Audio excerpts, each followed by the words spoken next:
Bonjour, moi c'est Mathieu. On ne se connaît pas, alors puisque vous êtes là, eh bien je vais vous en dire un peu plus sur moi. Mon histoire est riche.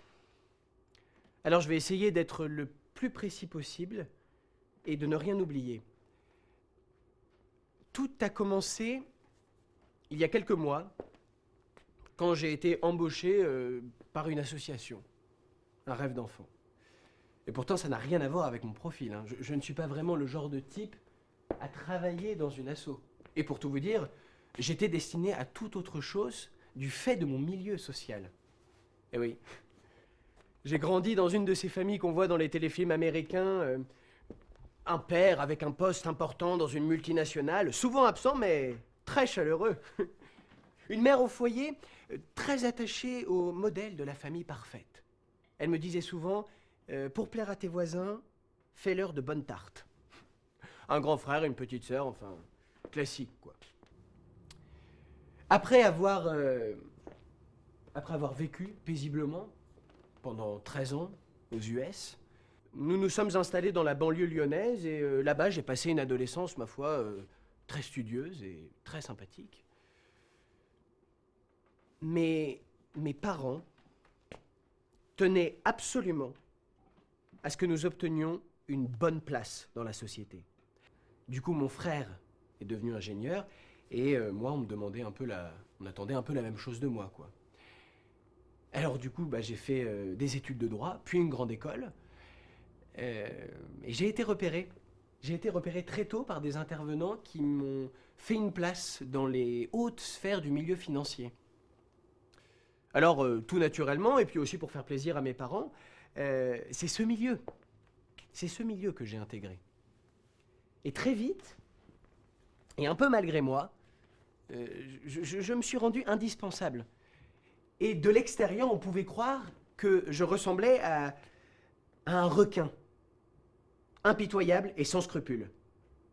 Et oui, on m'a souvent pris pour quelqu'un que je n'étais pas. Parce qu'en réalité, moi, je ne rêve pas de belles voitures. Je préfère travailler à rendre le monde meilleur comme je peux. Je suis quelqu'un de plutôt débrouillard. Je suis sensible à l'écologie, j'aime jardiner. J'aime les gens aussi, même si j'ai l'impression que ça ne se voit pas souvent. En ce moment, mon grand hobby, c'est de récupérer des meubles dans la rue et de les bricoler. Alors, ça fait rire tout le monde, à part peut-être mes voisins. Du coup, pour me faire pardonner, je leur cuisine des plats. Ce rituel, je le dois sans doute à ma mère. D'ailleurs, mes voisins ne m'ont jamais cru. Quand je leur ai dit que je travaillais dans le secteur financier, ils étaient certains, absolument certains, que je travaillais dans l'associatif. C'est fou, quoi. Les stéréotypes ont la vie dure. Dans le même genre, quand je croise mes collègues du secteur financier dans la rue sans costume, ils ne me reconnaissent pas. C'est hallucinant. Donc, à force d'entendre tout le monde s'étonner de ce que je faisais, je me suis demandé si j'étais vraiment là où j'avais envie d'être. Et c'était un peu inévitable, en fait. Parce que mes valeurs humanistes, là où j'étais, ça passait assez mal. Alors j'ai décidé de quitter ce milieu qui ne me ressemblait pas, même si c'était très intéressant et que de l'extérieur, on aurait pu croire que j'étais fait pour ça. Et depuis, la seule chose que j'ai gardée, c'est ce costume, par habitude. Je reste quelqu'un d'organisé, qui sait où il va. Je mène ma vie selon un processus assez simple. Quand il y a un problème, il y a une solution, et bim, on avance. Certains m'appellent la machine de guerre.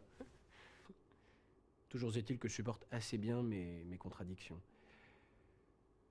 Non, mon problème, en fait, c'est que les gens n'arrivent pas vraiment à me cerner. Et ça me vaut parfois quelques difficultés. Aujourd'hui, je travaille dans une association qui vient en aide aux personnes défavorisées, et mon rôle est de trouver des financements. C'est pour mon expérience dans les finances que l'on m'a recruté, en fait. Et après quelques semaines, je me sens pas très à l'aise, en fait. J'ai cette drôle de sensation, une nouvelle fois, que mes collègues ont des préjugés sur moi. Alors j'ai décidé de reprendre les choses en main.